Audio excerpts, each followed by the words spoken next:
হ্যাঁ আপনারা ধৈর্য হারাবেন না, হুমকি তুমকি যেগুলো আছে, কারণ আমরা যেহেতু স্বতন্ত্র প্রার্থী, কারণ সরকার দলের প্রার্থী, সরকার তো গঠন হয়েছে না, হয়েছে সরকার গঠন হোক, আর 12 তারিখ যাক ইনশাল্লাহ।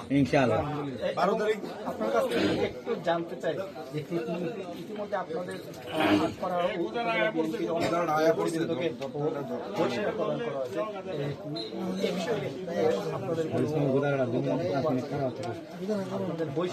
এটা তো একটা বিষয়, বড় বিষয়, কঠিন ব্যাপারে কষ্ট অনেক প্রায় যোগাযোগ করার পরেও নিজেই অনেক ব্যথিত, অনেক বড় ক্লান্ত হৃদয় নিয়ে চুপচাপ আছি আমরা, কিন্তু এখানে সবাই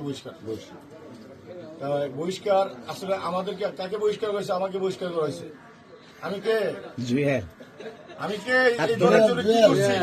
জীবন দিয়েছেন, আজকে আরো এমন কোন জায়গা নাই জীবন দিয়েছেন, আপনারা উপজেলার আমাদের পা করে নেই, আমাদের যে আমরা যে সাবেক ছাত্র নেতারা দলের জন্য কি জীবনটা বাজি রাখছি। উনি 17 বছর বিএনপির জন্য, 17 বছর আওয়ামী ফ্যাসিবাদের বিরুদ্ধে লড়াই করছি, জেল কাটছি বারবার, 4 বছর 12 দিন জেল কাটছি আমি টোটাল। আজকে আমাকে বহিষ্কার করা হয়েছে, কোন নোটিশ দেওয়া হয় নাই।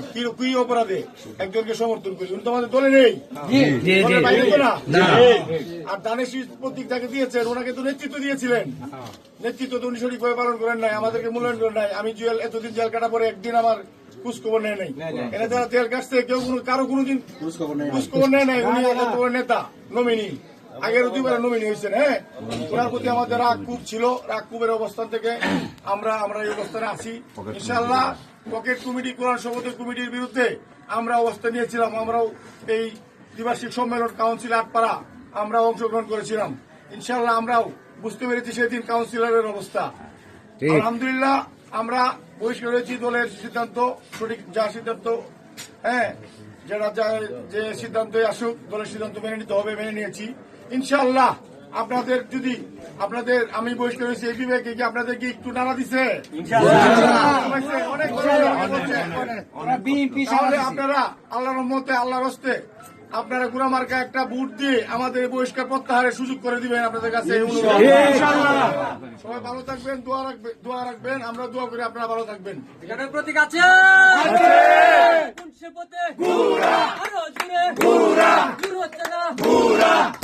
ধন্যবাদ সবাইকে, সবাই ভালো থাকবে, আর সবাই মাথা ঠান্ডা রাখবা। উস্কানিমূলক